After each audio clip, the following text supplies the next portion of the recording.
Yo, what's up guys? Welcome back to the channel, and today I got another episode of the biggest robberies in boxing for y'all.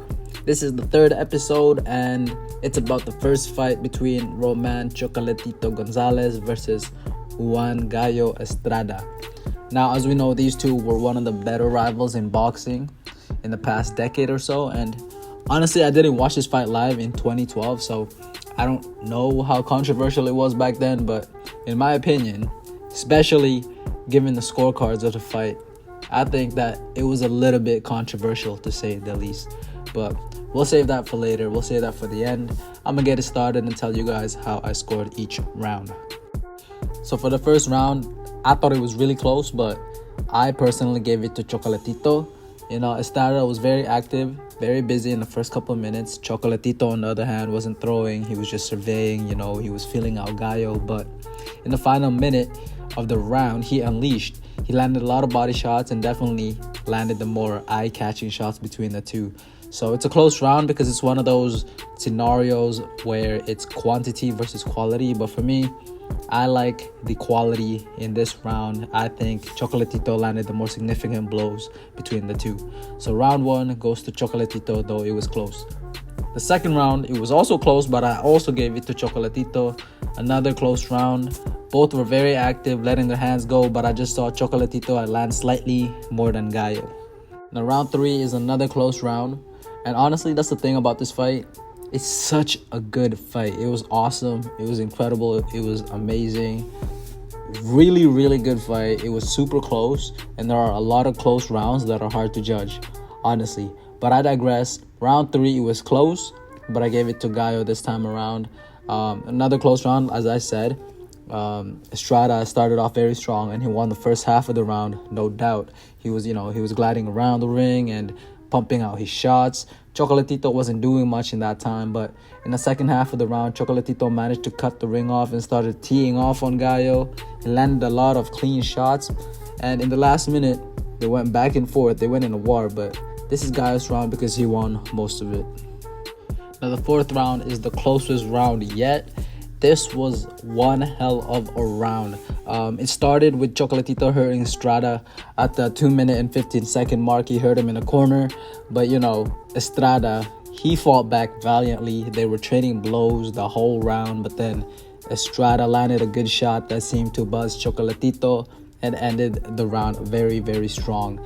Super, super close round, but the way Estrada ended that round really forced me to give it to him. So fourth round is Estrada's. Now finally, we get to the rounds that are easier to judge. These rounds are not blowout rounds by any means. Round 5 is not a blowout round at all, but it is the first round that I can be a little bit more confident in my pick.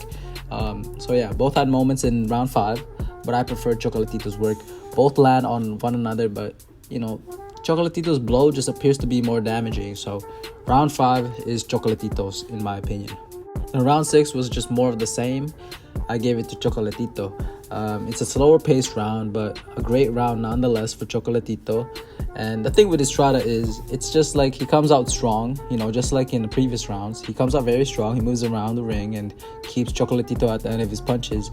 But then Chocolatito ends up cutting the ring off and starts teeing off on him. And that's what happened in this round. He was targeting the body and the head. Nowhere was safe. Another round I have to pick between quality or quantity, and for this instance, just like I believe it was in round 1, I prefer quality, so this is Chocolatito's round. Now round 7, I also gave to Chocolatito, and what's funny about this round is that it's almost like a complete opposite of the first 6 rounds, because in the first 6 rounds, Estrada would come off very strong at the start, and then Chocolatito would rally late, but it's the opposite here. But nonetheless, Chocolatito threw a flurry which had Estrada shelling up in this round, and honestly it just seemed like Estrada threw this round away. Maybe he just wanted to rest based on the activity drop off. Now just like the fourth round, round 8 was another super close round that I had trouble scoring. Both had their moments, both landed, both threw flurries, and both got hurt and buzzed in this round. I really couldn't decide on who deserved the round, so I rewatched it and judged the round by the minute, and this is the result.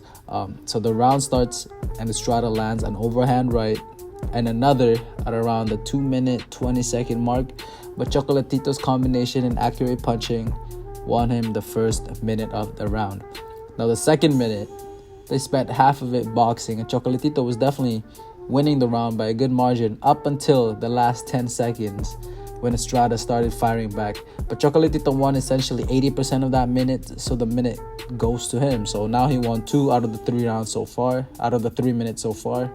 But I think Estrada wins the final minute of the round. Chocolatito just wasn't active enough.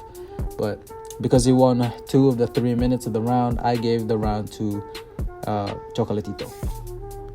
So that makes it like 4 straight rounds for Chocolatito. So Gonzalez is streaking right now, but unfortunately for him, that streak ends right now because round 9 I gave to Estrada.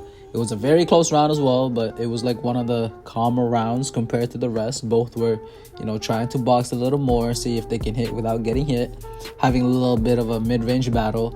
It was a close round, and I remember when I was watching, I was thinking to myself, like, man, another close round, are you serious? But Estrada ended the round stronger.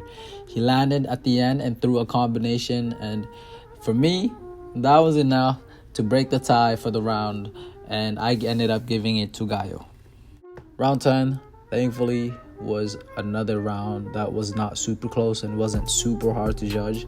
I gave it to Gallo. The way I saw it, it was a war in the second and final minute of the round. They went back and forth, shot for shot in the 2 minutes, but Gallo clearly won the first minute of the round. So though it was a close round for most of the round, Gallo got some good licks in the first minute. So round 10 is Gallo's. But they said enough of the easy scoring rounds. Let's get back to having close rounds. And round 11 was exactly that. It was another war in this round. Another round that's extremely hard to judge, but I gave it to Estrada. Chocolatito seemed to have slowed down, in my opinion. He looks a little tired. Gallo is still, bouncing on his toes. But both landed in this round, but I just saw Estrada land more head-rocking shots in this round, so I gave it to him. And the final round of this magnificent, sensational fight, of course, they had to end it off in a war. What a great final round, guys. This is how you end an amazing fight. These guys went toe-to-toe. These guys are insane. But yeah, nevertheless, another round where both men had their moments, but I like Estrada's moments a little bit better. The sequence of punches he hit Chocolatito with at the 1 minute 45 second mark won him this round for me. He also looked like he had more in the gas tank. It was a great round, but I think Gallo won it. And with all that being said, here is my final scorecard. And as you guys can see, I had this fight as a draw.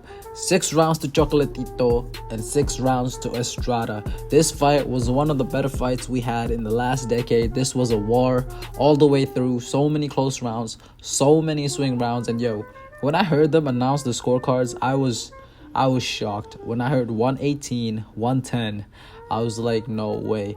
Another Adelaide Bird moments. But then the announcer said the other 2 judges scored the fight 116 and 112, and I was flabbergasted.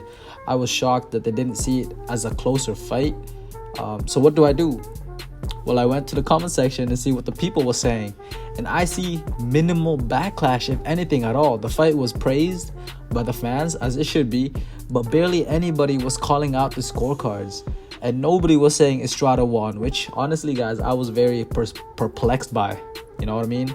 But, I got a funny feeling that I'm probably in the minority on this one. But I had this fight a draw. I thought this was a razor close fight, and the scorecards are just wrong, in my opinion. But what do you guys think? What did you think when you watched it live? And if you're watching this video and you haven't watched a fight recently or ever, please do yourself a favor. Grab yourself a drink and some snacks. Sit your ass down on the couch and just enjoy. This got to be a top 10 fight of the decade, especially because of the people involved. This fight involves a former, or I guess in that time, a future #1 pound-for-pound fighter. This fight had 2 men fighting in their primes. We don't really have much of that going on nowadays. And honestly, when was the last time the #1 pound-for-pound fighter fought in the back and forth war like this. It doesn't happen often, so please go check it out and tell me what do you guys think. But that's it for me, guys. Please like and subscribe and check out my other videos. This is episode 3 of the series, so check out the first 2 episodes and check out my latest video on who I think would win between Canelo and Munguia. Thank you guys so much for watching and have a great day.